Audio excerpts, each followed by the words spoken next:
David L. asks, he says, hi, Money Guys. What would you recommend doing with excess 529 account funds if you don't plan on future schooling?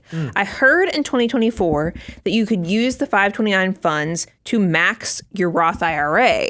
So one, is that true? And should they do it? And what other options are there for people who find that they have extra funds in their 529 accounts? Yeah, when this legislation first passed, I think we all, financial mutants, we got so excited. We're like, oh, there's a huge opportunity here. Holy cow, this is going to be an amazing thing. And it's a positive, but it's not an amazing thing. Then we saw the buts. Yeah, there's a bunch of stuff to it. So here's what ends up happening. If you end up in the position where you have extra 529 assets, those assets can then be used to fund Roth IRAs for the beneficiary, and you can do up to $35,000 for the beneficiary, but it's limited each year to the maximum contributable amount. So it's like $7,000 a year over the course of 5 years. And it's not like it's in addition to what they could do on their own.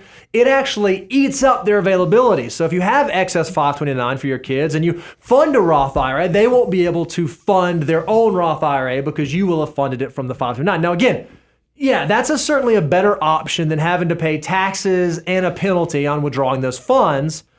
But I think this is more of like a catch-all provision than like a planning provision, because there's one other thing you ought to share.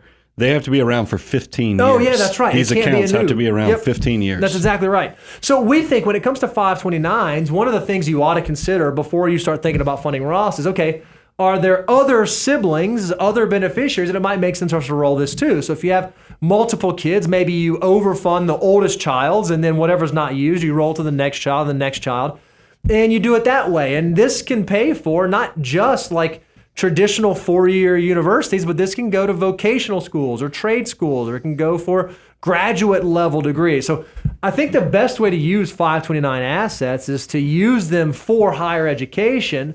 But then if you do get to the end of the plan and there are dollars left over, it's nice that now there's another outlet to be able to exhaust those assets, as opposed to just paying the taxes and penalties. I think you just nailed it. What I would summarize this is of course, look around your household, see if there's any other educational goals that need to be funded in a tax-efficient, even tax-free way.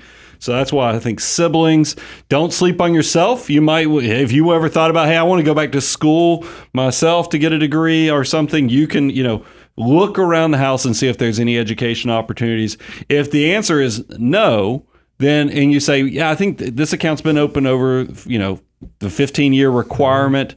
I'd love to use this as a tool to prime the pump of good behavior for my child who's getting out in the workforce. By all means, because think about this, your first year out of school, you're probably not going to have a great salary. Mm-hmm. Nobody comes out unless you're a professional athlete or you're a performing artist like Justin Timberlake or somebody like that. Or you've been in school for 10 years. There's very few people that come out making great money because you got to get that experience and you got to get the mastery of whatever your skill is. So it'd be great if you're not going to be able to maximize $7,000 naturally. Why not do what I've always talked about? Let's prime the pump and do a dollar for dollar match with your child, that you say, look, if you can save $3,000, I'll put in $3,000. Or if you can put in $3,500, you figure out the matching formula, but use this as kind of that carrot to get that behavior of saving and investing for the future to take hold and really start to grow some roots so that they not only have the education that you planned for, but you also got the behavior of creating automated, always be buying type behaviors to get the best result possible. And that's a functioning, independent, financial mutant child that is going to be able to keep bearing fruit for you for many years, as well as being self-sustaining. Because remember, when we talk about Millionaire Next Door, when they talk about traits of what millionaires do, it's not only they allocate their own resources well, it's that their adult children aren't dependent upon them and their success. So let's go ahead and use this as a tool in that endeavor. It's great.